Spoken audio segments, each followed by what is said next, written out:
ਤੇ ਇੱਕ ਨਾ ਅਸੀਂ ਜ਼ਿੰਦਗੀ ਦੇ ਵਿੱਚ ਇੱਕ ਇਹ ਮੰਨ ਕੇ ਚੱਲ ਪੈਂਦੇ ਹਾਂ ਕਿ ਮੈਂ ਇਹੀ ਸਿੱਖਣਾ, ਮਤਲਬ ਕਿਸੇ ਇੱਕ ਚੀਜ਼ 'ਚ। ਤੁਹਾਨੂੰ ਕੀ ਲੱਗਦਾ ਕਿ ਇੰਟਰਸਟ ਸਿਰਫ ਇੱਕ ਚੀਜ਼ 'ਚ ਹੋਣਾ ਚਾਹੀਦਾ?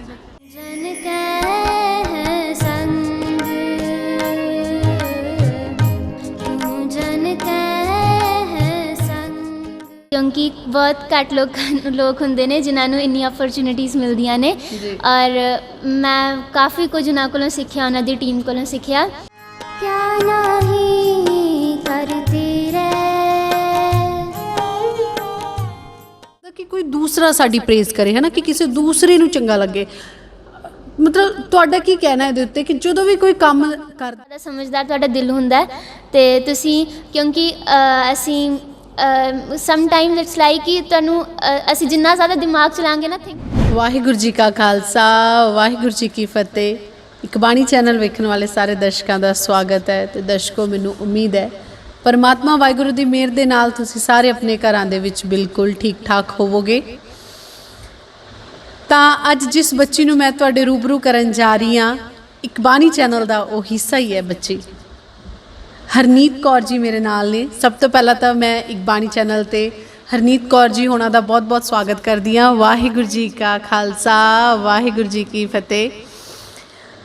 साडे एक बाणी चैनल का परिवार इस बच्ची हरनीत कौर बारे जानता है कि ये बच्ची बहुत सोहना कीर्तन भी करती है। इसका एक शब्द भी आया सी, पंजाब विचों रिकॉर्ड करवाया, उहदे बारे आपां गल कीती हुई है। इस बच्ची नूं असीं तुहाडे रूबरू कीता है और ले तो भी ये बच्ची साडे नाल लाइव हुई सी और वो भी साडे दर्शकों को पता है कि ले ये बच्ची अपने पिता जी दे नाल अपने नैक्सट शब्द की रिकॉर्डिंग दे लई गई हुई सी। आपां उत्थे इन्हां दे नाल लाइव गलबात कीती सी। तो हरनीत, सब तो पहला अपना यही विषय रहेगा, क्योंकि आपां जदों ले तो गल कीती सी तो उत्थे नैटवर्क का थोड़ा जिहा इशू सीगा, है ना।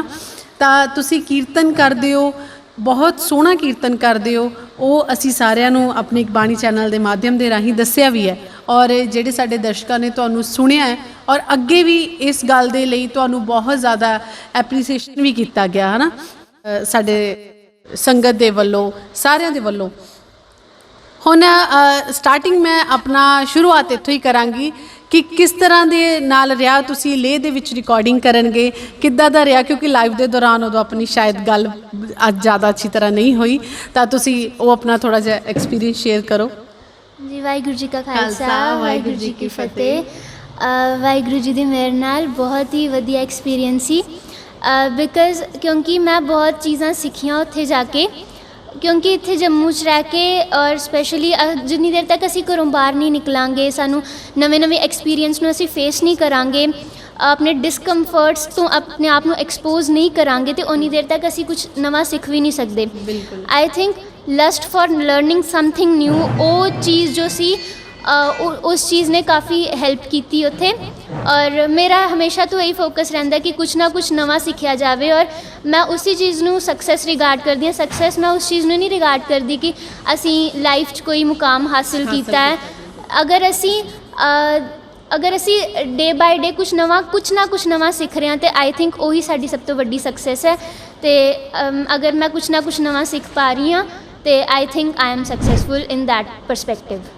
बिल्कुल, बहुत वधिया तुसी ये गल कही है कि सिखते रहना ही जिंदगी है ना। जिंदगी दे विच सिखते रहो, जिथों तुहानूं कुछ नवा सीखण नूं मिलदा। जदों इंसान ये सोच सोच लैके बैठ जाता ना कि हुण मैनूं बहुत आ गया, शायद मैं बहुतिਆਂ तो उत्ते हाँ, जदों बंदा बिल्कुल अपने आप नूं नीवां मन के चलदा ना, तो शायद उस जिंदगी दे विच एक तो हुंदा ना बंदा किसी अखीर ते आके कामयाबी हासिल करके बह जाता, लेकिन जिहड़ा बंदा रोज़ सीखदा वो रोज़ कामयाब हुंदा क्योंकि उन्होंने नवा सीखण नूं मिलदा। और दूसरा बहुत वधिया सी देखिया भाई गगनदीप सिंह जी, जिन्हां नूं जिहड़े बहुत रस भीना कीर्तन करते हैं, बहुत वधिया कीर्तनीय ने, उन्हां दे नाल भी तुसी लेह दे विच उन्हां दे नाल तुसी काफ़ी, है ना, रहे हो भी अपनी रिकॉर्डिंग दे लई गए होए सी। असीं देखिया बहुत वधिया तुहानूं उत्थे की उन्हां दे राही गाइड भी किया गया, क्योंकि हुंदा ना कि तुसी एक नवे कीर्तनी हो, वो हजूरी रागी दरबार साहब भी रहे ने, तो किस तरह दे नाल रहा तुहाडा उन्हां दे नाल भी ये?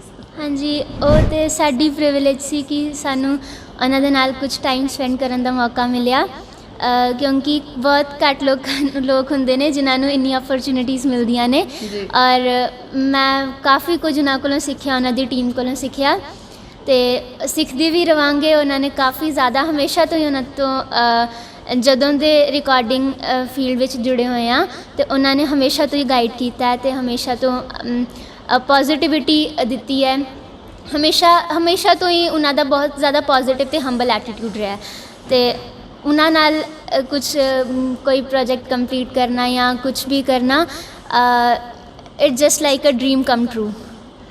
ਬਿਲਕੁਲ, ਬਹੁਤ ਵਧੀਆ। ਔਰ ਹਰਨੀਤ, ਇੱਥੇ ਇੱਕ ਗੱਲ ਮੈਂ ਜ਼ਰੂਰ ਪੁੱਛਣਾ ਚਾਹਾਂਗੀ, ਜਿੱਦਾਂ ਤੁਸੀਂ ਉਹ ਹੈ ਨਾ ਹੁਣ ਇੱਕ ਯੰਗ ਏਜ 'ਚ ਵੀ ਤੁਸੀਂ ਆਉਣ ਲੱਗ ਗਏ ਹੋ ਨਾ, ਅਤੇ ਕੀ ਤੁਹਾਨੂੰ ਲੱਗਦਾ ਜਦੋਂ ਤੁਸੀਂ ਕੀਰਤਨ ਸਿੱਖਣਾ ਸ਼ੁਰੂ ਕੀਤਾ ਜਾਂ ਗੁਰਬਾਣੀ ਦੇ ਨਾਲ ਜੁੜੇ ਹੋ ਤਾਂ ਇੱਥੇ ਕਈ ਵਾਰੀ ਸਾਡੀ ਸੋਚ ਇਹ ਹੁੰਦੀ ਹੈ, ਅਸੀਂ ਇਹ ਸੋਚ ਕੇ ਚੱਲਦੇ ਹਾਂ ਕਿ ਬੱਚਾ ਨਾ ਬਹੁਤ ਛੋਟਾ, ਹਜੇ ਇਹਨੂੰ ਥੋੜ੍ਹਾ ਜਿਹਾ ਟਾਈਮ ਦੇ ਦੇਣਾ ਚਾਹੀਦਾ, ਹਜੇ ਇਹਨੇ ਨਾ ਜ਼ਿੰਦਗੀ ਜੀਣੀ ਆ। ਕਿ ਤੁਹਾਨੂੰ ਲੱਗਦਾ ਕੁਝ ਵੀ ਸਿੱਖਣ ਦਾ ਕੁਝ ਟਾਈਮ ਲਿਮਿਟ ਹੁੰਦੀ, ਕੁਝ ਏਜ ਹੁੰਦੀ ਆ? ਸਾਨੂੰ ਇਹ ਹੋਣਾ ਚਾਹੀਦਾ ਕਿ ਜਦੋਂ ਤੁਹਾਨੂੰ ਲੱਗਦਾ ਕਿ ਮਤਲਬ ਬੱਚਾ ਜਿਸ ਪਾਸੇ ਤੁਸੀਂ, ਉਹ ਇੱਕ ਕਲੇ ਹੁੰਦੀ ਹੈ, ਜਿੱਦਾਂ ਉਹਨੂੰ ਮੋਲਡ ਕਰੋ ਬੱਚੇ ਨੇ ਉੱਦਾਂ ਹੋ ਜਾਣਾ ਹੈ ਨਾ, ਉਹਦਾ ਇੱਕ ਖਾਲੀ ਭਾਂਡਾ। ਕੀ ਸੋਚਦੇ ਹੋ, ਕਿਆ ਇੱਕ ਸਿੱਖਣ ਦਾ ਇੱਕ ਦੌਰ ਹੁੰਦਾ, ਸਿੱਖਣ ਦੀ ਇੱਕ ਸਟੇਜ ਹੁੰਦੀ ਹੈ? ਇਹ ਪਰਸਨ ਟੂ ਪਰਸਨ ਮੈਂ ਕਹਾਂਗੀ ਡਿਪੈਂਡ ਕਰਦਾ। ਕਾਫੀ ਜ਼ਿਆਦਾ ਲੋਕ ਨੇ ਜਿਨ੍ਹਾਂ ਨੇ ਚਾਈਲਡਹੁੱਡ ਪੂਰਾ ਇੰਜੋਏ ਵੀ ਕੀਤਾ ਹੈ ਅਤੇ ਬਾਅਦ ਵਿੱਚ ਕੁਛ ਨਵਾਂ ਮਤਲਬ ਸਿੱਖਦਾ ਤਾਂ ਚਲੋ ਬਚਪਨ ਤੋਂ ਹੀ ਕੁਛ ਨਾ ਕੁਛ। ਅਸੀਂ ਇਹ ਨਹੀਂ ਕਹਿ ਸਕਦੇ ਅਸੀਂ ਬਚਪਨ ਤੋਂ ਕੁਛ ਸਿੱਖਿਆ ਨਹੀਂ ਜਾਂ ਅਸੀਂ ਆਪਣਾ ਬਚਪਨ ਇਸ ਤਰ੍ਹਾਂ ਹੀ ਗਵਾ ਦਿੱਤਾ, ਐਸਾ ਕੁਛ ਨਹੀਂ ਹੁੰਦਾ। ਕੋਈ ਨਾ ਕੋਈ ਬੰਦਾ ਕੁਛ ਨਾ ਕੁਛ ਹਰ ਇੱਕ ਟਾਈਮ 'ਤੇ ਸਿੱਖਦਾ ਹੀ ਰਹਿੰਦਾ, weather they are bad experience, weather they are good experience. ਕੁਛ ਨਾ ਕੁਛ ਅਸੀਂ ਸਿੱਖਦੇ ਹੀ ਰਹਿੰਦੇ ਹਾਂ ਹਰ ਟਾਈਮ, ਹਰ ਸੈਕਿੰਡ। ਬਟ ਇਹ ਡਿਪੈਂਡ ਕਰਦਾ ਕਿ ਅਸੀਂ ਕਿਸ ਸੋਚ ਨਾਲ, ਜਿਸ ਤਰ੍ਹਾਂ ਤੁਸੀਂ ਕਿਹਾ ਕਿ ਸਿੱਖਣ ਦੀ ਕੋਈ ਉਮਰ ਨਹੀਂ ਹੁੰਦੀ, ਬਟ ਇਹ ਸੋਚਣਾ ਕਿ ਅਸੀਂ ਇਸ ਦੌਰ ਨੂੰ ਅਸੀਂ ਜੋ ਹੈ ਅਜੇ ਨਹੀਂ, ਮੈਂ ਕੋਈ ਨਵੀਂ ਸਕਿੱਲ ਨਹੀਂ ਸਿੱਖਣੀ ਜਾਂ ਬਾਅਦ ਵਿੱਚ ਸਿੱਖਾਂਗੇ। ਅਤੇ ਇਟ ਡਿਪੈਂਡਸ ਕਿ ਤੁਹਾਡਾ ਆਈ ਥਿੰਕ ਉਹ ਸਾਨੂੰ ਖੁਦ ਹੀ ਪਰਸਨਲ ਵਾਈਬਸ ਮਿਲ ਜਾਂਦੀਆਂ ਨੇ, ਅਸੀਂ ਕਦੋਂ ਸਿੱਖਣਾ ਚਾਹੀਦਾ ਜਾਂ ਕਦੇ ਨਹੀਂ ਸਿੱਖਣਾ ਚਾਹੀਦਾ। ਸਿੱਖਣ ਦੀ ਕੋਈ ਉਮਰ ਨਹੀਂ ਹੁੰਦੀ। ਕਈ ਲੋਕ ਨੇ ਜੋ 92 ਈਅਰਸ ਦੇ ਹੋ ਕੇ ਵੀ ਕੁਛ ਸਿੱਖਣਾ ਸ਼ੁਰੂ ਕਰਦੇ ਨੇ। ਫੋਰਨਰਸ ਕੁਛ ਐਸੇ ਵੀ ਨੇ, ਉਹਨਾਂ ਨੇ ਬੁੱਕਸ ਪਬਲਿਸ਼ ਕੀਤੀਆਂ ਨੇ ਆਪਣੀਆਂ ਫਿਰ। ਅਤੇ I think that depends from person to person. ਬਿਲਕੁਲ। ਔਰ ਜਿਸ ਤਰ੍ਹਾਂ ਦੇ ਨਾਲ ਹਰਨੀਤ, ਇੱਕ ਨਾ ਅਸੀਂ ਜ਼ਿੰਦਗੀ ਦੇ ਵਿੱਚ ਇੱਕ ਇਹ ਮੰਨ ਕੇ ਚੱਲ ਪੈਂਦੇ ਹਾਂ ਕਿ ਮੈਂ ਇਹੀ ਸਿੱਖਣਾ, ਮਤਲਬ ਕਿਸੇ ਇੱਕ ਚੀਜ਼ 'ਚ। ਤੁਹਾਨੂੰ ਕੀ ਲੱਗਦਾ ਕਿ ਇੰਟਰਸਟ ਸਿਰਫ ਇੱਕ ਚੀਜ਼ 'ਚ ਹੋਣਾ ਚਾਹੀਦਾ? ਇਹ ਤੁਸੀਂ ਮੇਰੇ ਤੋਂ ਪੁੱਛ ਰਹੇ ਹੋ। ਮੇਰਾ ਇੱਕ ਪਾਸੇ ਕਦੇ ਇੰਟਰਸਟ ਰਿਹਾ ਹੀ ਨਹੀਂ ਹੈ। ਮੈਂ ਬਹੁਤ ਅਜੇ ਤੱਕ ਸੋ ਫਾਰ ਮੈਂ ਮੋਸਟ ਆਫ ਦਾ ਚੀਜ਼ਾਂ ਟਰਾਈ ਕਰਕੇ ਦੇਖੀਆਂ ਹੋਈਆਂ। ਮੈਂ ਐਸਾ ਨਹੀਂ ਕਹਿੰਦੀ ਕਿ ਮੈਂ ਐਕਸਪਰਟ ਹਾਂ ਉਹਨਾਂ ਵਿੱਚ, ਬਟ ਟਰਾਈ ਸਭ ਕੁਛ ਕੀਤਾ ਹੋਇਆ। ਲਾਈਕ ਆਈ ਟਰਾਈਡ ਮੈਂ instrument, I have tried singing, I have tried painting, sketching. ਮੈਂ ਐਕਸਪਰਟ ਨਹੀਂ ਹਾਂ ਉਹਨਾਂ ਵਿੱਚ, ਮੇਰੀ ਪੇਂਟਿੰਗ ਅੱਛੀ ਨਹੀਂ ਹੈ, ਲੇਕਿਨ ਮੈਂ ਟਰਾਈ ਸਭ ਕੁਛ ਕੀਤਾ ਹੋਇਆ ਹੈ। ਮੈਂ ਸਪੋਰਟਸ ਵੀ, ਮੈਂ ਵਰਸਟ ਹਾਂ ਸਪੋਰਟਸ ਵਿੱਚ, ਬਟ ਫਿਰ ਵੀ ਮੈਂ ਟਰਾਈ ਕੀਤਾ ਹੋਇਆ ਕੁਛ ਨਾ ਕੁਛ। ਅਤੇ ਆਈ ਥਿੰਕ ਟਰਾਈ ਕਰਦੇ ਰਹਿਣਾ, ਐਕਸਪੈਰੀਮੈਂਟ ਕਰਦੇ ਰਹਿਣਾ ਆਪਣੇ ਆਪ ਨਾਲ, ਇਹ ਚੀਜ਼ਾਂ ਹੋਣੀਆਂ ਚਾਹੀਦੀਆਂ ਹਰ ਇੱਕ ਦੀ ਲਾਈਫ 'ਚ, ਕਿਉਂਕਿ ਉਹ ਚੀਜ਼ ਤੁਹਾਨੂੰ ਫਰੈਸ਼ਨ ਅਪ ਕਰਦੀ ਰਹਿੰਦੀ ਹੈ। ਉਹ ਮੈਨੂੰ ਹਮੇਸ਼ਾ ਤੋਂ ਕੀਤਾ ਹੈ। ਬਟ ਇਹ ਵੀ ਮੈਂ ਕਹਾਂਗੀ ਕਿ ਇਹ ਪਰਸਨ ਟੂ ਪਰਸਨ ਹੀ ਡਿਪੈਂਡ ਕਰਦਾ ਹੈ ਕਿ ਤੁਸੀਂ ਕਿਸ ਨਜ਼ਰੀਏ ਨਾਲ ਦੇਖਦੇ ਹੋ, ਕਿਉਂਕਿ ਕਾਫੀ ਜ਼ਿਆਦਾ ਲੋਕ ਐਸੇ ਵੀ ਨੇ ਜੋ ਇੱਕੋ ਪਾਸੇ ਫੋਕਸ ਕਰਕੇ ਅਤੇ ਦੇ reach excellence in that field.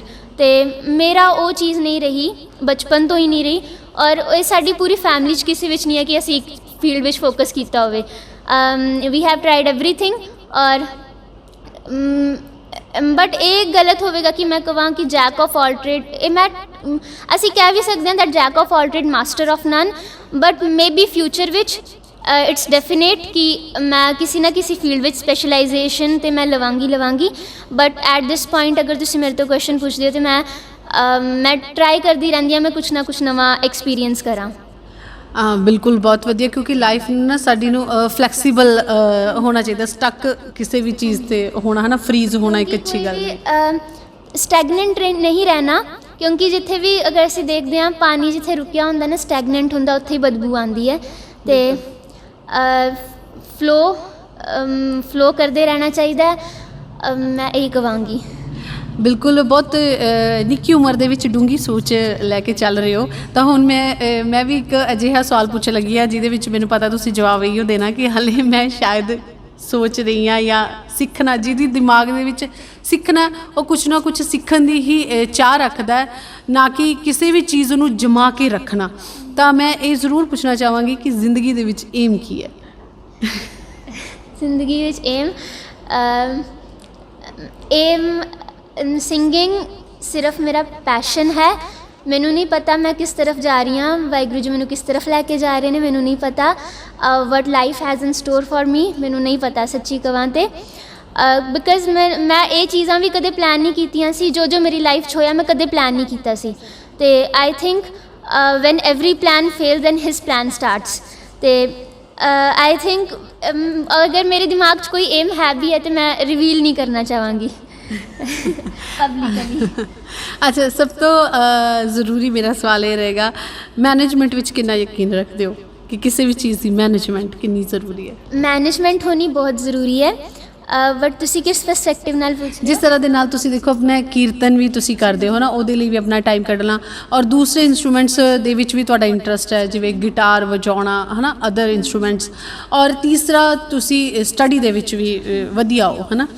ਤਾਂ ਕਿਸ ਤਰ੍ਹਾਂ ਦੇ ਨਾਲ ਤੁਸੀਂ ਇੱਦਾਂ ਲੱਗਦਾ ਕਿ ਕਈ ਬੱਚੇ ਆਪਾਂ ਸੋਚਦੇ ਆ ਕਿ ਪੇਰੈਂਟਸ ਵੀ ਸੋਚਦੇ ਨੇ ਕਿ ਛੋਟੇ ਨੇ ਬੱਚੇ ਹਲੇ ਕਿੱਦਾਂ ਇੱਦਾਂ ਮੈਨੇਜ ਕਰਨਗੇ, ਕਿਸ ਤਰ੍ਹਾਂ ਕਿ ਇਹਦੇ ਵਿੱਚ ਕੋਈ ਇੱਦਾਂ ਥੋੜ੍ਹੀ ਹੈ ਕਿ ਅਸੀਂ ਅਗਰ ਇੱਕ ਚੀਜ਼ ਨੂੰ ਇੱਕ ਚੀਜ਼ ਵੱਲ ਜਿਹੜਾ ਅਸੀਂ ਏਮ ਮੰਨ ਕੇ ਚੱਲ ਰਹੇ ਹਾਂ, ਜੇਕਰ ਉਹਦੇ ਵੱਲ ਨਾ ਸੋਚਾਂਗੇ ਉਹਦੇ ਨਾਲ ਕਿਸੇ ਦੂਸਰੀ ਚੀਜ਼ ਨਾਲ ਸੋਚਾਂਗੇ ਕੀ ਫ਼ਰਕ ਪੈਂਦਾ ਹੈ? ਮਤਲਬ ਮੈਨੇਜਮੈਂਟ ਇਸ ਚੀਜ਼ ਦੀ ਮੈਂ ਤੇ ਮੈਨੇਜਮੈਂਟ ਹੋਣੀ ਬਹੁਤ ਜ਼ਰੂਰੀ ਹੈ, ਬਟ ਅਗਰ ਤੁਹਾਨੂੰ ਕਿਸੇ ਚੀਜ਼ ਵਿੱਚ ਪੈਸ਼ਨ ਹੈ ਨਾ, ਅਗਰ ਤੁਹਾਨੂੰ you feel like doing that thing ਔਰ ਵਿਦ ਐਕਸਟ੍ਰੀਮ ਮੈਡਨੈਸ ਔਰ ਕ੍ਰੇਜ਼ੀਨੈਸ, ਅਤੇ ਮੈਂ ਕਹਾਂਗੀ ਕਿ ਮੈਨੇਜਮੈਂਟ ਆਪਣੇ ਆਪ ਹੀ ਹੋ ਜਾਂਦੀ ਹੈ, ਪਤਾ ਵੀ ਨਹੀਂ ਚੱਲਦਾ। ਅਤੇ ਮੈਂ ਇਨਫੈਕਟ ਮੈਂ ਇੱਥੇ ਇੱਕ ਗੱਲ ਕਹਿਣੀ ਚਾਹਾਂਗੀ ਸਪੈਸ਼ਲੀ, ਮੈਂ ਜਦੋਂ 10th ਸਟੈਂਡਰਡ ਤੋਂ ਜਸਟ ਪਾਸ ਆਊਟ ਹੋਈ ਸੀ, ਮੇਰੀ ਆਈ ਗੋਟ 97.4। ਉਸ ਟਾਈਮ ਸੁਸਾਇਟੀ ਦਾ ਇਹੀ ਉਸ ਟਾਈਮ ਸਰਕਮਸਟਾਂਸਿਸ ਹੀ ਕੁਛ ਐਸੇ ਸੀ, ਅਤੇ ਸੁਸਾਇਟੀ ਦਾ ਵੀ ਇੱਕ ਆਊਟਲੁੱਕ ਹੁੰਦਾ ਨਾ ਕਿ ਜੋ ਬੱਚਾ ਐਕੈਡਮਿਕਸ ਵਿੱਚ ਅੱਛਾ ਉਹ ਐਕੈਡਮਿਕਸ ਦੀ ਤਰਫ ਹੀ ਜਾਵੇ ਅਤੇ ਉਹੀ ਬੈਟਰ ਰਹਿੰਦਾ। ਅਤੇ ਹਰ ਇੱਕ ਦਾ ਇਹੀ, ਉਹ ਕੋਈ ਗਲਤ ਨਹੀਂ ਕਹਿੰਦੇ ਸਾਡੇ ਬਾਰੇ 'ਚ, ਬਟ ਉਹਨਾਂ ਦਾ ਵੀ ਇੱਕ ਮਤਲਬ ਇੱਕ ਹਰ ਇੱਕ ਦਾ ਮਾਈਂਡ ਸੈੱਟ ਹੁੰਦਾ ਕਿ ਅਗਰ ਇਸ ਬੱਚੇ ਨੇ ਅੱਛੀ ਪਰਸੈਂਟੇਜ ਹਾਸਿਲ ਕੀਤੀ ਹੈ, ਅੱਛੇ ਨੰਬਰ ਹਾਸਿਲ ਕੀਤੇ ਨੇ, ਦੈਨ ਉਹ ਅਕੈਡਮਿਕਸ ਦੀ ਫੀਲਡ ਵਿੱਚ ਹੀ ਜਾਵੇਗਾ। ਅਤੇ ਮੇਰਾ ਵੀ ਉਸ ਟਾਈਮ ਕੁਛ ਐਸਾ ਹੀ ਪਰਸਪੈਕਟਿਵ ਸੀ, ਮੈਂ ਸਿੰਗਿੰਗ ਵੀ ਛੱਡ ਦਿੱਤੀ ਹੋਈ ਸੀ, ਅਤੇ ਮੈਂ ਇਹੀ ਮੇਰਾ ਇਹੀ ਸੀ ਕਿ ਮੈਂ 100% ਹੁਣ ਅਕੈਡਮਿਕਸ 'ਤੇ ਹੀ ਫੋਕਸ ਕਰਨਾ, I am not going to focus on singing. ਅਤੇ ਕਿ ਹੁਣ ਪੜ੍ਹਾਈ ਇਹੀ ਸੋਚਿਆ ਸੀ ਉਸ ਟਾਈਮ ਐਕਚੁਅਲੀ। ਅਤੇ ਮੈਂ 10th ਜਦੋਂ ਪਾਸ ਆਊਟ 11th ਵਿੱਚ ਆਈ, ਅਤੇ ਕੋਈ ਮਿਊਜ਼ੀਕਲ ਘਰ 'ਚ ਮਾਹੌਲ ਹੀ ਨਹੀਂ ਰਿਹਾ ਐਕਚੁਅਲੀ, ਵਰਨਾ ਪਹਿਲਾਂ ਕਦੇ ਨਾ ਕਦੇ ਮੈਨੂੰ ਪੂਰਾ ਮੈਂ ਗਾਉਂਦੀ ਬੇਸ਼ੱਕ ਘੱਟ ਸੀ, ਹਾਰਮੋਨੀਅਮ ਪੂਰਾ ਦਿਨ ਵੱਜਦਾ ਹੀ ਰਹਿੰਦਾ ਸੀ ਕਦੇ ਨਾ ਕਦੇ ਨਾ। ਅਤੇ 11th ਵਿੱਚ ਆ ਕੇ ਨਾ ਮੈਂ ਪੜ੍ਹ ਰਹੀ ਸੀ, ਮਤਲਬ ਮੈਂ ਅੱਛੀ ਤਰ੍ਹਾਂ ਸੀਰੀਅਸਲੀ, ਐਸਾ ਨਹੀਂ ਸੀ ਸੀਰੀਅਸਨੈਸ ਨਾਲ ਮੈਂ ਨਹੀਂ ਪੜ੍ਹਿਆ, ਮੈਂ ਕਾਫੀ ਜ਼ਿਆਦਾ ਸੀਰੀਅਸਨੈਸ ਨਾਲ ਪੜ੍ਹਿਆ। ਮੈਨੂੰ ਕਦੇ ਨਾ ਪੜ੍ਹਾਈ ਅੱਜ ਤੱਕ ਕਦੇ ਬਰਡਨ ਨਹੀਂ ਲੱਗਿਆ, ਮੈਨੂੰ up till 10th and up till now ਮੈਨੂੰ ਕਦੇ ਪੜ੍ਹਾਈ ਅੱਜ ਤੱਕ ਬਰਡਨ ਨਹੀਂ ਲੱਗਿਆ। ਮੈਨੂੰ ਇਨਫੈਕਟ ਜੋ ਕਦੇ ਇੰਟਰਵਿਊ ਵੀ ਦਿੰਦੇ ਸੀ ਨਾ ਬੱਚੇ ਰਿਗਾਰਡਿੰਗ ਅਕੈਡਮਿਕਸ, ਕਿ ਕਿਸੇ ਨੇ ਟੌਪ ਕੀਤਾ ਅਤੇ ਉਹ ਵੀ ਕਹਿੰਦੇ ਸੀ ਸਾਨੂੰ ਸਟਰਗਲ ਕਰਨਾ ਪੈਂਦਾ, ਸਾਨੂੰ ਹਾਰਡ ਵਰਕ ਕਰਨਾ ਪੈਂਦਾ, ਮੈਨੂੰ ਉਹ ਕਦੇ ਫੀਲਿੰਗ ਹੀ ਨਹੀਂ ਆਈ ਕਿ ਪੜ੍ਹਾਈ ਦੇ ਟਾਈਮ ਸਾਨੂੰ ਹਾਰਡ ਵਰਕ ਕਰਨਾ ਪੈਂਦਾ। ਮੈਂ ਕਦੇ ਆਈ am note praising my self, ਮੈਂ ਆਪਣੀ ਤਾਰੀਫ ਨਹੀਂ ਕਰ ਰਹੀ, ਬਟ ਮੈਂ ਕਦੇ ਐਸਾ ਵੀ ਟਾਈਮ ਸੀ ਮੈਂ ਰਾਤ ਨੂੰ 2-2 3-3 ਵਜੇ ਤੱਕ ਰਾਤ ਨੂੰ ਜਾ ਕੇ ਮੈਂ ਪੜ੍ਹਾਈ ਕੀਤੀ ਹੈ, ਬਟ ਮੈਨੂੰ ਕਦੇ ਬਰਡਨ ਫੀਲ ਨਹੀਂ ਹੋਇਆ। ਮੈਂ ਪੂਰੇ ਪੈਸ਼ਨ ਨਾਲ ਪੜ੍ਹਾਈ ਕੀਤੀ ਹੈ, ਪੂਰੇ ਮਜ਼ੇ ਲੈ ਕੇ ਪੜ੍ਹਾਈ। ਬਟ 11th ਵਿੱਚ ਐਸਾ ਹੋਇਆ ਕਿ ਜਦੋਂ ਮੈਂ ਸਿੰਗਿੰਗ ਛੱਡ ਦਿੱਤੀ ਹੋਈ ਸੀ ਕਿ ਮੈਂ 2 ਘੰਟੇ ਪੜ੍ਹਨੇ ਵੀ, ਇਟ ਵਾਸ ਲਾਈਕ ਕਿ ਪਤਾ ਨਹੀਂ ਕੀ ਹੋ ਗਿਆ, ਕਿ ਕਿੰਨਾ ਪੜ੍ਹਨ ਨੂੰ ਕਹਿ ਦਿੱਤਾ ਹੋਇਆ ਨਾ ਕਿ ਮਾਈਂਡ ਪਤਾ ਨਹੀਂ ਕਿ ਮੈਨੂੰ ਆਈ ਡੋਂਟ ਨੋ ਮੈਨੂੰ ਕੀ ਹੋਇਆ ਸੀ ਕਿ ਪੜ੍ਹਾਈ 'ਤੇ ਇੰਨਾ ਫੋਕਸ। ਮੈਂ ਐਸਾ ਨਹੀਂ ਸੀ ਕਿ ਮੇਰੇ ਪਰਫੋਰਮੈਂਸ ਅੱਛੀ ਨਹੀਂ ਸੀ, performance I used to be in the top, but still ਇਸ ਤਰ੍ਹਾਂ ਲੱਗਦਾ ਸੀ ਕੁਛ ਨਾ ਕੁਛ ਲੈਕਿੰਗ ਹੈ, ਕੁਛ ਨਾ ਕੁਛ ਮਿਸਿੰਗ ਹੈ। ਅਤੇ ਆਈ ਥਿੰਕ ਵਾਪਸ ਜਦੋਂ ਲੋਕਡਾਊਨ ਹੋਇਆ, 11th ਕਲਾਸ ਖਤਮ ਹੋਈ, ਐਂਡ ਜਦੋਂ ਮੈਂ ਵਾਪਸ ਤੋਂ ਸਿੱਖਣਾ ਸ਼ੁਰੂ ਕੀਤਾ, ਔਰ ਕ੍ਰੀਏਟਿਵਿਟੀ ਮੇਰੀ ਘੱਟ ਗਈ ਹੋਈ ਸੀ ਕਾਫੀ। ਮੈਂ ਜਿਸ ਤਰ੍ਹਾਂ ਮੈਂ ਕਦੇ ਆਪਣੇ ਸਟੱਡੀਜ਼ ਵਿੱਚ ਵੀ ਨਾ, ਮੈਂ ਕੋਈ ਇੱਕ ਸਪੋਜ਼ ਮੈਂ ਸੋਸ਼ਲ ਸਟੱਡੀਜ਼ ਦਾ ਆਰਟੀਕਲ ਪੜ੍ਹਿਆ, ਅਤੇ ਮੈਂ ਉਹਨੂੰ ਹਰ ਇੱਕ ਪਰਸਪੈਕਟਿਵ ਨਾਲ ਜੱਜ ਕਰਨਾ ਕਿ ਅਗਰ ਮੈਂ ਉਸ ਦੀ ਪੋਜੀਸ਼ਨ ਵਿੱਚ ਹੁੰਦਾ ਤਾਂ ਮੈਂ ਕਿਸ ਤਰ੍ਹਾਂ ਸੋਚਦਾ। ਮੇਰੀ ਇਹ ਨੈਚੁਰਲ ਤੋਂ ਵਾਹਿਗੁਰੂ ਜੀ ਨੇ ਕਿਰਪਾ ਬਖਸ਼ੀ ਹੈ ਕਿ ਮੇਰਾ ਦਿਮਾਗ ਹਮੇਸ਼ਾ ਤੋਂ ਫਲੈਕਸੀਬਲ ਰਿਹਾ ਕਿ ਮੈਂ ਹਰ ਇੱਕ ਪਰਸਪੈਕਟਿਵ ਤੋਂ ਨਾ ਆਟੋਮੈਟਿਕਲੀ ਮੈਂ ਸੋਚਣ ਦੀ ਸ਼ਮਤਾ ਰੱਖਦੀ ਹਾਂ। ਅਤੇ ਉਹ ਚੀਜ਼ ਨਾ ਨਹੀਂ ਆ ਰਹੀ ਸੀ ਕਿਤੇ ਨਾ ਕਿਤੇ 11th ਸਟੈਂਡਰਡ ਵਿੱਚ। ਅਤੇ 12th ਵਿੱਚ ਮੈਂ ਵਾਪਸ ਨਾ ਲੋਕਡਾਊਨ ਲੱਗਿਆ, ਅਤੇ ਮੈਂ ਵਾਪਸ ਕਿ ਮੈਂ ਸਿੱਖਣਾ ਵਾਪਸ ਸ਼ੁਰੂ ਕਰਨਾ, ਕਿਉਂਕਿ ਕੁਛ ਨਾ ਕੁਛ ਐਕਸਪੋਜਰ ਚਾਹੀਦਾ, ਕਿਉਂਕਿ ਕੁਛ ਹੈ ਹੀ ਨਹੀਂ ਹੈ ਉਸ time, school colleges everything is closed. ਅਤੇ ਉਦੋਂ ਮੈਂ ਵਾਪਸ ਤੋਂ ਜੋ ਹੈ ਸਿੱਖਣਾ ਸ਼ੁਰੂ ਕੀਤਾ, ਅਤੇ ਐਂਡ ਗ੍ਰੈਜੂਅਲੀ ਜਿਸ ਤਰ੍ਹਾਂ 10th ਸਟੈਂਡਰਡ ਜਾਂ ਮਤਲਬ ਉਹੀ ਮਤਲਬ ਇੰਨੀ ਪੋਜ਼ਿਟਿਵਿਟੀ ਨਾਲ ਮੈਂ ਪੜ੍ਹਾਈ ਵੀ ਕੀਤੀ, ਇੰਨੀ ਪੋਜ਼ਿਟਿਵਿਟੀ ਨਾਲ ਮੈਂ ਮਿਊਜ਼ਿਕ 'ਤੇ ਵੀ ਫੋਕਸ ਕੀਤਾ, ਇੰਨਾ ਮਜ਼ੇ ਲੈ ਕੇ ਮੈਂ ਪੜ੍ਹਾਈ ਕੀਤੀ ਹੈ ਨਾ। ਅਤੇ ਮੈਨੂੰ ਕਦੇ ਬਰਡਨ, ਹੁਣ ਵੀ ਮੈਂ ਕਹਿੰਦੀ ਹਾਂ, ਮੈਨੂੰ ਰਾਤ ਨੂੰ 2-2 3 ਵਜੇ ਵੀ ਜਾਗਣਾ ਪਵੇ ਨਾ, ਮੈਨੂੰ 2-2 ਰਾਤਾਂ ਵੀ ਜਾਗਣੀਆਂ ਪੈਣ, ਮੈਨੂੰ ਕਦੇ ਬਰਡਨ ਨਹੀਂ ਲੱਗਦਾ, ਕਿਉਂਕਿ I have something that always fills me with positivity, कि मैनू हमेशा जो पुश करता रहे मेरे को ऐसी चीज़ है हूँ कि आई थिंक वो चीज़ 11th स्टैंडर्ड का वो वाली फीलिंग्स होनिया भी जरूरी सी, क्योंकि कदे कोई चीज़ तुहाडे तो चल जाती है ना, then only you realize the cost of it. ਬਿਲਕੁਲ, ਬਹੁਤ ਵਧੀਆ। ਔਰ ਹਰਨੀਤ, ਮੈਂ ਇੱਕ ਗੱਲ ਇੱਥੇ ਜ਼ਰੂਰ ਪੁੱਛਣਾ ਚਾਹਾਂਗੀ ਕਿ ਕਈ ਵਾਰੀ ਹੁੰਦਾ ਨਾ, ਆਪਾਂ ਕੋਈ ਵੀ ਚੀਜ਼ ਕਰਦੇ ਆ ਤਾਂ ਸਾਨੂੰ ਇਹ ਲੱਗਦਾ ਕਿ ਕੋਈ ਦੂਸਰਾ ਸਾਡੀ ਪ੍ਰੇਜ਼ ਕਰੇ, ਹੈ ਨਾ, ਕਿ ਕਿਸੇ ਦੂਸਰੇ ਨੂੰ ਚੰਗਾ ਲੱਗੇ। ਮਤਲਬ ਤੁਹਾਡਾ ਕੀ ਕਹਿਣਾ ਇਹਦੇ ਉੱਤੇ ਕਿ ਜਦੋਂ ਵੀ ਕੋਈ ਕੰਮ ਕਰਦੇ ਹਾਂ ਆਪਾਂ, ਕਿ ਪਹਿਲਾਂ ਇਹ ਹੋਣਾ ਚਾਹੀਦਾ ਕਿ ਆਪਣੇ ਦਿਲ ਦੀ ਤਸੱਲੀ ਹੋਣੀ ਚਾਹੀਦੀ ਕਿ ਜੋ ਮੈਂ ਕੀਤਾ ਮੈਨੂੰ ਚੰਗਾ ਲੱਗਿਆ।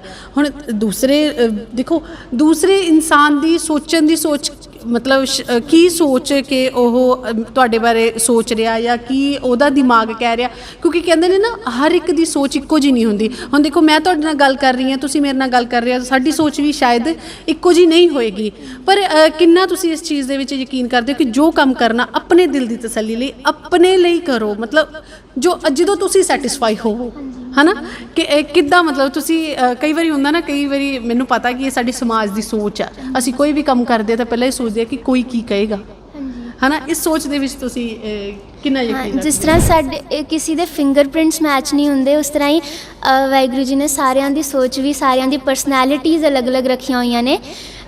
ਅਗਰ ਸਾਰਿਆਂ ਦੀ ਪਰਸਨੈਲਿਟੀਜ਼ ਅਤੇ ਸਾਰਿਆਂ ਦੀ ਸੋਚ ਇੱਕੋ ਜੈਸੀ ਹੋ ਜਾਏ ਤਾਂ ਲਾਈਫ ਬੋਰਿੰਗ ਹੋ ਜਾਵੇਗੀ। ਜਿਸ ਤਰ੍ਹਾਂ ਸਾਨੂੰ ਫਲੇਵਰ ਹਰ ਇੱਕ, ਅਸੀਂ ਕੋਈ ਵੀ ਖਾਣਾ ਖਾਂਦੇ ਹਾਂ ਅਤੇ ਇੱਕੋ ਚੀਜ਼ ਰੋਜ਼ ਖਾਵਾਂਗੇ ਤਾਂ ਬੋਰ ਹੀ ਹੋ ਜਾਵਾਂਗੇ। ਇਸ ਕਰਕੇ ਇੱਕ ਬੈਲੈਂਸ ਕੁਦਰਤ ਨੇ ਬਣਾ ਕੇ ਰੱਖਿਆ ਹੋਇਆ ਅਤੇ ਉਹਨੂੰ ਮੇਨਟੇਨ ਹੀ ਰਹਿਣਾ ਚਾਹੀਦਾ ਹੈ। ਔਰ ਜਿੰਨਾ ਕਿ ਅਸੀਂ ਕਹਿੰਦੇ ਹਾਂ ਕਿ ਕਿਸੇ ਦੀ ਸੋਚ ਮੈਚ ਨਹੀਂ ਕਰਦੀ, ਅਤੇ ਆਈ ਥਿੰਕ ਅਗਰ ਸਾਨੂੰ ਕੋਈ ਬੰਦਾ ਪਸੰਦ ਨਹੀਂ ਆਉਂਦਾ ਨਾ, ਉਹਦੀ ਸੋਚ ਮੈਚ ਨਹੀਂ ਸਾਨੂੰ ਉਹਦੀ ਸੋਚ ਅੱਛੀ ਨਹੀਂ ਲੱਗਦੀ, ਇਟਸ ਨਾਟ ਬਿਕਾਜ਼ ਕਿ ਉਹਦੀ ਸੋਚ ਗੰਦੀ ਹੈ, ਇਟਸ ਬਿਕਾਜ਼ ਕਿ ਸਾਡੀ ਸੋਚ ਨਹੀਂ ਮੈਚ ਕਰਦੀ ਉਹਦੇ ਨਾਲ। ਅਸੀਂ ਉਸੇ ਬੰਦਿਆਂ ਨਾਲ ਮਿਲਣਾ ਚਾਹੁੰਦੇ ਹਾਂ ਜੋ ਸਾਡੇ ਜੈਸੇ ਹੋਣ, ਬੇਸ਼ੱਕ ਅਸੀਂ ਬੁਰੇ ਹਾਂ, ਬਟ ਉਹ ਅਗਰ ਸਾਨੂੰ ਸਾਡੇ ਜੈਸਾ ਉਹ ਬੁਰਾ ਸੋਚਣ ਵਾਲਾ ਵੀ ਮਿਲੇਗਾ ਨਾ, ਸਾਨੂੰ ਤਾਂ ਵੀ ਉਹ ਅੱਛਾ ਲੱਗੇਗਾ। ਕਿ ਇਹ ਆਪਣਾ ਪਰਸਨਲ ਮਾਈਂਡ ਸੈਟ ਜਿਸ ਤਰ੍ਹਾਂ ਦਾ ਹੈ, ਸਾਨੂੰ ਉਸ ਤਰ੍ਹਾਂ ਦੇ ਹੀ ਲੋਕ ਚੰਗੇ ਲੱਗਣਗੇ, ਅਤੇ ਮੈਂ ਇਸੀ ਸੋਚ 'ਤੇ ਬਿਲੀਵ ਕਰਦੀ ਹਾਂ। ਬਿਲਕੁਲ, ਕਿਉਂਕਿ ਅਸੀਂ ਨਾ ਹੁਣ ਸਮਾਜ ਦੇ ਵਿੱਚ ਉਹੀ ਸੁਣਨਾ, ਜੀ ਜ਼ਰੂਰ, ਜਿਸ ਤਰ੍ਹਾਂ ਤੁਸੀਂ ਕਿਹਾ ਕਿ ਪਰਸਨਲ ਸੈਟਿਸਫੈਕਸ਼ਨ ਹੋਣੀ ਜ਼ਰੂਰੀ ਹੈ। ਮੈਂ ਕਿਤੇ 5 AM ਕਲੱਬ ਬੁੱਕ ਦਾ ਨਾਮ ਹੈ, ਰੋਬਿਨ ਸ਼ਰਮਾ ਬਹੁਤ ਅੱਛੇ ਆਥਰ ਨੇ, ਜ਼ਰੂਰ ਪੜ੍ਹਿਓ ਉਹਨਾਂ ਦੀ ਕਿਤਾਬ। ਉਹਨਾਂ ਨੇ ਇੱਕ ਬੜੇ ਪਿਆਰੇ ਤਰੀਕੇ ਨਾਲ ਲਿਖਿਆ, ਮੈਂ ਮਿਸਕੋਟ ਕਰਦਾ ਵਾਂ ਕੁਛ words, but it was like ਕਿ your heart is always wiser than your head. ਤੁਹਾਡਾ ਦਿਮਾਗ ਨਾਲੋਂ ਕਾਫੀ ਜ਼ਿਆਦਾ ਸਮਝਦਾਰ ਤੁਹਾਡਾ ਦਿਲ ਹੁੰਦਾ ਹੈ, ਅਤੇ ਤੁਸੀਂ, ਕਿਉਂਕਿ ਅਸੀਂ ਸਮਟਾਈਮਸ ਇਟਸ ਲਾਈਕ ਕਿ ਤੁਹਾਨੂੰ ਅਸੀਂ ਜਿੰਨਾ ਜ਼ਿਆਦਾ ਦਿਮਾਗ ਚਲਾਵਾਂਗੇ ਨਾ, ਥਿੰਗਸ ਮਾਈਟ ਗੈਟ ਕੰਪਲੀਕੇਟਡ। ਹਾਂ, ਦਿਮਾਗ ਨਾਲ ਸੋਚਣਾ ਬਹੁਤ ਜ਼ਰੂਰੀ ਹੈ, ਬਟ ਕਿਤੇ ਨਾ ਅਸੀਂ ਹਾਰਟ ਨੂੰ ਇਗਨੋਰ ਨਹੀਂ ਕਰ ਸਕਦੇ, ਸਾਡੇ ਫੀਲਿੰਗਸ ਨੂੰ ਇਗਨੋਰ ਨਹੀਂ ਕਰ ਸਕਦੇ। ਸਾਇੰਟੀਫਿਕਲੀ ਇਹ ਗਲਤ ਹੋ ਜਾਵੇਗਾ, ਕਿਉਂਕਿ obviously heart is controlled by brain, but ਕਿਤੇ ਨਾ ਕਿਤੇ ਫੀਲਿੰਗਸ ਜੋ ਨੇ ਨਾ, ਉਹ ਕਿਤੇ ਨਾ ਕਿਤੇ ਆਈ ਫੀਲ ਲਾਈਕ ਕਿ ਉਹ ਨੈਚੁਰਲ ਵਾਈਬਸ ਹੁੰਦੀਆਂ ਨੇ, ਉਹ Waheguru ji wants us to go there, ਕਿ ਸਾਨੂੰ ਕਦੇ ਕਦੇ ਹੁੰਦਾ ਨਾ ਵੀ ਰੀਅਲੀ ਫੀਲ, ਬੇਸ਼ੱਕ ਉਹ ਦਿਮਾਗ ਜੋ ਪਲਾਨ ਕਰਦਾ ਨਾ, ਬੇਸ਼ੱਕ ਉਹ ਪਲੈਨਿੰਗ ਕਾਫੀ ਹੱਦ ਤੱਕ ਠੀਕ ਹੋਵੇ, ਬਟ ਕਿਉਂ ਹੁੰਦਾ ਕਿ why do sum plans fail, ਕਿਉਂ ਪਲਾਨਸ ਕਦੇ ਕਦੇ ਫੇਲ ਹੋ ਜਾਂਦੇ ਨੇ। ਔਰ ਕਦੇ ਕਦੇ ਉਹ ਪਲਾਨਸ ਜੋ ਅਸੀਂ ਸੋਚਿਆ ਹੁੰਦਾ ਕਿ ਅਸੀਂ ਕੋਈ ਚੀਜ਼ ਕਰਨਾ ਚਾਹੁੰਦੇ ਹਾਂ, ਦਿਲੋਂ ਕਰਨਾ ਚਾਹੁੰਦੇ ਹਾਂ, ਉਹ ਬੇਸ਼ੱਕ ਦਿਮਾਗ ਨੂੰ ਚੰਗਾ ਨਾ ਲੱਗੇ, ਉਹ ਬੇਸ਼ੱਕ ਸੁਸਾਇਟੀ ਨੂੰ ਚੰਗਾ ਨਾ ਲੱਗੇ, but that gives you piece in the heart. ਉਹ ਤੁਹਾਨੂੰ ਮਤਲਬ ਤੁਸੀਂ ਪੀਸ ਫੀਲ ਕਰੋਗੇ ਆਪਣੀ ਲਾਈਫ 'ਚ, ਤੁਹਾਨੂੰ ਸ਼ਾਂਤੀ ਮਿਲੇਗੀ। ਅਤੇ ਆਈ ਫੀਲ ਉਹ ਚੀਜ਼ ਹੋਣੀ ਜ਼ਿਆਦਾ ਜ਼ਰੂਰੀ ਹੈ, ਕਿਉਂਕਿ ਅਗਰ ਜਿੰਨੀ ਦੇਰ ਤੱਕ ਪਰਸਨਲ ਸੈਟਿਸਫੈਕਸ਼ਨ ਨਹੀਂ ਹੋਏਗਾ, ਤੁਸੀਂ ਡਿਸਟਰੈਕਟ ਹੋ ਜਾਓਗੇ ਆਪਣੀ ਲਾਈਫ ਤੋਂ, ਤੁਹਾਨੂੰ ਫਰਸਟ੍ਰੇਸ਼ਨ ਹੋਵੇਗੀ ਆਪਣੀ ਲਾਈਫ ਤੋਂ, ਔਰ ਉਹ ਫਰਸਟ੍ਰੇਸ਼ਨ ਫਿਰ ਅੱਗੇ ਜਾ ਕੇ ਨਾ ਦੂਜਿਆਂ ਦੀ ਲਾਈਫ 'ਤੇ ਇੰਪੈਕਟ ਕਰਦਾ, ਕਿਉਂਕਿ ਉਹ ਫਰਸਟ੍ਰੇਸ਼ਨ ਕਿਸੇ ਨਾ ਕਿਸੇ ਤਰੀਕੇ ਨਾਲ ਬਾਹਰ ਆਉਂਦੀ ਹੈ। ਫਿਰ ਅਸੀਂ ਦੂਜਿਆਂ 'ਤੇ ਗੁੱਸਾ ਹੁੰਦੇ ਹਾਂ, ਦੂਜਿਆਂ 'ਤੇ ਨੈਗੇਟਿਵਿਟੀ ਫੈਲਾਉਂਦੇ ਹਾਂ। ਜੋ ਵੀ ਬੰਦਾ ਪੋਜ਼ੀਟਿਵ ਹੈ ਨਾ ਅੰਦਰੋਂ, ਉਹ ਕਦੇ ਵੀ ਨੈਗੇਟਿਵਿਟੀ ਬਾਹਰ ਨਹੀਂ ਫੈਲਾਏਗਾ, ਜੋ ਅੰਦਰੋਂ ਨੈਗੇਟਿਵ ਹੈ ਉਹੀ ਨੈਗੇਟਿਵਿਟੀ ਬਾਹਰ ਫੈਲਾਉਂਦਾ ਹੈ। ਬਿਲਕੁਲ ਬਹੁਤ ਵਧੀਆ, ਕਿਉਂਕਿ ਅਗਰ ਜੇਕਰ ਅਸੀਂ ਇਸ ਤਰੀਕੇ ਦੇ ਨਾਲ ਸੋਚਣ ਲੱਗਾਂਗੇ ਨਾ ਤੇ ਹਰਨੀਤ, ਮੈਨੂੰ ਇਹ ਲੱਗਦਾ ਜ਼ਿੰਦਗੀ ਸਾਨੂੰ ਨਾ ਆਟੋਮੈਟਿਕਲੀ ਬੋਝ ਲੱਗਣ ਲੱਗ ਜਾਏਗੀ, ਹੈ ਨਾ। ਇਸ ਕਰਕੇ ਪੋਜ਼ਿਟਿਵ ਸੋਚ ਕੇ ਵਧੀਆ ਸੋਚ ਲੈ ਕੇ ਅਗਰ ਆਪਾਂ ਚੱਲੀਏ ਤਾਂ ਜ਼ਿਆਦਾ ਵਧੀਆ। ਔਰ ਜਿਸ ਤਰ੍ਹਾਂ ਦੇ ਨਾਲ ਅੱਜ ਮੈਂ ਹਰਨੀਤ ਦੇ ਨਾਲ ਗੱਲ ਕੀਤੀ ਨਾ, ਮੈਂ ਤੁਹਾਨੂੰ ਸੱਚਾਈ ਦੱਸਦੀ ਹਾਂ, ਬਹੁਤ ਵਧੀਆ ਲੱਗ ਰਿਹਾ ਸੀ ਮੈਨੂੰ। ਇਹ ਲੱਗ ਰਿਹਾ ਸੀ ਤੁਸੀਂ ਬੋਲਦੇ ਰਹੋ ਤੇ ਮੈਂ ਸੁਣਦੀ ਰਹਾਂ, ਕਿ ਮਤਲਬ ਔਰ ਅੱਜ ਮੈਨੂੰ ਇਹ ਮਹਿਸੂਸ ਹੋ ਰਿਹਾ ਸੀ ਕਿ ਮੈਂ ਇੱਥੇ ਮਤਲਬ ਹਰਨੀਤ ਇੱਧਰ ਹੋਏ ਔਰ ਮੈਂ ਉੱਧਰ ਹੋਵਾਂ। ਔਰ ਹਰਨੀਤ ਕੋਲੋਂ ਮਤਲਬ ਅੱਜ ਔਰ ਹਰਨੀਤ ਕੋਲੋਂ ਮੈਂ ਅਕਸਰ ਇਹ ਸਵਾਲ ਹਮੇਸ਼ਾ ਹੀ ਪੁੱਛਦੀ ਹੁੰਦੀ ਹਾਂ। ਸਾਡੇ ਇੰਟਰਵਿਊ ਦਾ ਇੱਕ ਪਾਰਟ ਹੀ ਹੈ, ਸਮਝ ਲਓ ਕਿ ਸਭ ਤੋਂ ਜ਼ਿਆਦਾ ਸਪੋਰਟ ਮੈਨੂੰ ਪਤਾ ਤੁਹਾਡੇ ਪਾਪਾ ਦੀ ਹੈ, ਤੁਹਾਡੇ ਫਾਦਰ ਸਾਹਿਬ ਦੀ ਹੈ। ਔਰ ਦੂਸਰਾ ਮਦਰ ਵੀ ਪੂਰਾ ਸਪੋਰਟ ਕਰਦੇ ਹੈ। ਬੱਚਿਆਂ ਦੀ ਪਰਵਰਿਸ਼ ਕਰਨਾ, ਤੁਹਾਡੀ ਇੱਕ ਸਿਸਟਰ ਵੀ ਹੈ, ਬਹੁਤ ਵਧੀਆ ਤਰੀਕੇ ਦੇ ਨਾਲ ਤੁਹਾਡੀ ਪਰਵਰਿਸ਼ ਕੀਤੀ ਗਈ ਹੈ। ਤਾਂ ਕੀ ਕਹਿਣਾ ਚਾਹੁੰਦੇ ਹੋ ਆਪਣੀ ਫੈਮਿਲੀ ਦੇ ਬਾਰੇ ਵਿੱਚ? ਹਾਂਜੀ, ਫੈਮਿਲੀ ਹਮੇਸ਼ਾ ਸਪੋਰਟ ਕਰਦੇ ਹੈ। ਇਨਫੈਕਟ ਮੇਰੇ ਨਾਲੋਂ ਜ਼ਿਆਦਾ ਪੈਸ਼ਨੇਟ ਸਿੰਗਿੰਗ ਜਾਂ ਮਿਊਜ਼ਿਕ ਨੂੰ ਲੈ ਕੇ ਮੈਂ ਇੰਨੀ ਸਿੰਗਿੰਗ 'ਚ ਅੱਛੀ ਨਹੀਂ ਹਾਂ। ਮੈਨੂੰ ਬਟ ਪਾਪਾ ਹੀ ਹੈ ਜੋ ਹਮੇਸ਼ਾ ਪੁਸ਼ ਕਰਦੇ ਆ, ਬਿਕਾਜ਼ ਉਹ ਜ਼ਿਆਦਾ ਪੈਸ਼ਨੇਟ ਰਹਿੰਦੇ ਨੇ ਰਿਗਾਰਡਿੰਗ ਮਿਊਜ਼ਿਕ। ਬਟ ਅਗਰ ਮੈਂ ਰਿਕਾਰਡਿੰਗ ਵੀ ਕਰਵਾਉਂਦੀ ਹਾਂ, ਇਟਸ ਨਾਟ ਬਿਕਾਜ਼ ਕਿ ਮੈਂ ਐਕਸਪਰਟ ਹਾਂ ਜਾਂ ਫਿਰ ਮੈਨੂੰ ਅੱਛੀ ਤਰ੍ਹਾਂ ਸਿੰਗਿੰਗ ਆਉਂਦੀ ਹੈ। ਇਟਸ ਬਿਕਾਜ਼ ਕਿ ਮੈਂ ਉੱਥੇ ਜਾਵਾਂਗੀ ਅਤੇ ਮੈਂ ਕੁਛ ਨਵਾਂ ਸਿੱਖ ਕੇ ਆਵਾਂਗੀ। ਔਰ ਇਹੀ may be papa the thinking ਹੁੰਦੀ ਹੈ ਕਿ ਕਿਉਂਕਿ ਜਿੰਨੀ ਦੇਰ ਤੱਕ ਅਸੀਂ ਬਾਹਰ ਨਹੀਂ ਨਿਕਲਾਂਗੇ, ਅਸੀਂ ਆਪਣੇ ਆਪ ਨੂੰ ਉਹੀ ਮੈਂ ਰੋਬਿਨ ਸ਼ਰਮਾ ਦੀ ਮੈਂ ਵਾਪਸ ਮੈਨੂੰ ਲਾਈਨ ਯਾਦ ਆ ਗਈ ਉਹਨਾਂ ਦੀ ਕਿਤਾਬ ਤੋਂ ਹੀ ਨਾ, ਉਹਨਾਂ ਨੇ ਇਹ ਵੀ ਲਿਖਿਆ ਸੀ your willpower gets strengthened when you voluntarily expose yourself to discomfort। ਜਿੰਨੀ ਦੇਰ ਤੱਕ ਤੁਸੀਂ ਵੋਲੰਟਰਲੀ ਆਪਣੇ ਆਪ ਨੂੰ ਡਿਸਕੰਫਰਟ ਵਿੱਚ ਨਹੀਂ ਲਿਆਵੋਗੇ, ਤੁਹਾਡੀ ਵਿਲ ਪਾਵਰ ਕਦੇ ਸਟਰੋਂਗ ਨਹੀਂ ਹੋਣ ਵਾਲੀ। ਇਸ ਕਰਕੇ ਅਗਰ ਤੁਹਾਨੂੰ ਫੀਅਰਸ ਨੇ ਨਾ ਕੋਈ, ਤੇ ਫੇਸ ਦੈਮ। ਬੇਸ਼ੱਕ ਤੁਹਾਨੂੰ ਪਤਾ ਤੁਸੀਂ ਫੇਲ ਹੋ ਜਾਓਗੇ ਉਸ ਵਿੱਚ, ਬਟ ਉਹਨੂੰ ਫੇਸ ਕਰੋਗੇ ਨਾ, ਤੁਹਾਨੂੰ ਐਕਸਪੀਰੀਅੰਸ ਹੋ ਜਾਏਗਾ। ਕਿੰਨੀ ਕੁ ਵਾਰ ਤੁਸੀਂ ਫੇਲ ਹੋਵੋਗੇ? ਮਤਲਬ ਐਕਸਪੀਰੀਅੰਸ ਇੱਕ ਐਸੀ ਚੀਜ਼ ਹੈ ਜੋ ਟੈਲੈਂਟ ਨੂੰ ਬੀਟ ਕਰਦਾ ਹੈ। ਬੇਸ਼ੱਕ ਤੁਹਾਡੇ ਅੰਦਰ ਜਿੰਨਾ ਮਰਜ਼ੀ ਟੈਲੈਂਟ ਹੈ, ਬਟ ਜੋ ਐਕਸਪੀਰੀਅੰਸ ਬੰਦਾ ਨੂੰ ਐਕਸਪੀਰੀਅੰਸਡ ਹੀ ਹੋਵੇਗਾ। ਅਤੇ ਮੈਂ ਰਿਕਾਰਡਿੰਗ ਕੋਈ ਮੈਂ ਪਬਲਿਸਿਟੀ ਗੇਨ ਕਰਨ ਵਾਸਤੇ ਜਾਂ ਫਿਰ ਕੋਈ ਕਿ ਮੈਂ ਅੱਛਾ ਗਾਉਂਦੀ ਹਾਂ ਇਸ ਕਰਕੇ ਨਹੀਂ ਕਰਵਾਉਂਦੀ, ਕਿਉਂਕਿ ਮੈਨੂੰ ਵੀ ਪਤਾ ਕਿ ਮੈਂ ਕਾਫੀ ਜ਼ਿਆਦਾ ਚੀਜ਼ਾਂ ਵਿੱਚ ਮੈਂ ਗਲਤੀ ਕਰਦੀ ਹਾਂ ਅਜੇ ਵੀ। ਅਤੇ ਮੈਂ ਬਹੁਤ ਚੀਜ਼ਾਂ ਜੋ ਨੇ ਮੈਂ ਅਜੇ ਸਿੱਖ ਰਹੀ ਹਾਂ। ਬਟ ਜੋ ਰਿਕਾਰਡਿੰਗ ਕਰਵਾਉਣਾ is a part of journey, is a part of learning journey. ਬਿਲਕੁਲ ਬਹੁਤ ਵਧੀਆ ਹਰਨੀਤ, ਬਹੁਤ ਵਧੀਆ ਵਿਚਾਰ ਤੁਸੀਂ ਸਾਡੇ ਦਰਸ਼ਕਾਂ ਦੇ ਨਾਲ ਸਾਂਝੇ ਕੀਤੇ ਨੇ। ਬਹੁਤ ਵਧੀਆ ਲੱਗਿਆ ਤੁਹਾਡੇ ਨਾਲ ਗੱਲ ਕਰਕੇ। ਔਰ ਪਰਮਾਤਮਾ ਵਾਹਿਗੁਰੂ ਜੀ, ਅਸੀਂ ਅਰਦਾਸ ਕਰਦੇ ਹਾਂ ਕਿ ਤੁਹਾਡੇ ਉੱਪਰ ਇੱਦਾਂ ਹੀ ਆਪਣੀ ਜਿਹੜੀ ਬਖਸ਼ਿਸ਼ ਬਣਾਈ ਰੱਖਣ, ਆਪਣਾ ਮਿਹਰ ਭਰਿਆ ਹੱਥ ਤੁਹਾਡੇ ਸਿਰ ਦੇ ਉੱਤੇ ਰੱਖਣ। ਔਰ ਜ਼ਿੰਦਗੀ ਦੇ ਵਿੱਚ ਤੁਸੀਂ ਜਿੱਦਾਂ ਸਾਡੇ ਨਾਲ ਕਲੀਅਰ ਨਹੀਂ ਕੀਤਾ ਕਿ ਤੁਹਾਡਾ ਏਮ ਕੀ ਹੈ, ਲੇਕਿਨ ਜ਼ਿੰਦਗੀ ਦੇ ਵਿੱਚ ਜੋ ਵੀ ਤੁਹਾਡਾ ਏਮ ਹੈ ਨਾ, ਤੁਸੀਂ ਉਹਦੇ ਵਿੱਚ ਸਫਲ ਹੋਵੋ, ਸਕਸੈਸ ਹੋਵੋ ਔਰ ਤੁਹਾਨੂੰ ਸਕਸੈਸ ਮਿਲੇ। ਔਰ ਅਸੀਂ ਇਹਦੇ ਲਈ ਤੁਹਾਡੇ ਲਈ ਅਰਦਾਸ ਜ਼ਰੂਰ ਕਰਾਂਗੇ। ਔਰ ਬਹੁਤ ਬਹੁਤ ਧੰਨਵਾਦ ਤੁਹਾਡਾ ਸਾਡੇ ਨਾਲ ਗੱਲਬਾਤ ਕਰਨ ਦੇ ਲਈ। ਇਹ ਸਨ ਸਾਡੇ ਨਾਲ ਗੱਲਬਾਤ ਕਰਨ ਦੇ ਲਈ ਹਰਨੀਤ ਕੌਰ ਜੀ, ਜਿਨ੍ਹਾਂ ਨੇ ਆਪਣੀ ਨਿੱਕੀ ਉਮਰ ਦੇ ਵਿੱਚ ਬਹੁਤ ਡੂੰਘੀਆਂ ਗੱਲਾਂ ਕੀਤੀਆਂ ਨੇ। ਔਰ ਅਸੀਂ ਚਾਹੁੰਦੇ ਹਾਂ ਕਿ ਜ਼ਿੰਦਗੀ ਦੇ ਵਿੱਚ ਜੋ ਇਹ ਸੋਚਦੇ ਨੇ, ਜਿੱਥੇ ਤੱਕ ਇਹ ਪਹੁੰਚਣਾ ਚਾਹੁੰਦੇ ਨੇ, ਪਰਮਾਤਮਾ ਵਾਹਿਗੁਰੂ ਇਹਨਾਂ ਨੂੰ ਕਾਮਯਾਬ ਜ਼ਰੂਰ ਕਰਨ। ਹੁਣ ਵੇਲਾ ਹੋ ਗਿਆ ਤੁਹਾਡੇ ਤੋਂ ਇਜਾਜ਼ਤ ਲੈਣ ਦਾ ਜੀ। ਵਾਹਿਗੁਰੂ ਜੀ ਕਾ ਖਾਲਸਾ, ਵਾਹਿਗੁਰੂ ਜੀ ਕੀ ਫਤਿਹ।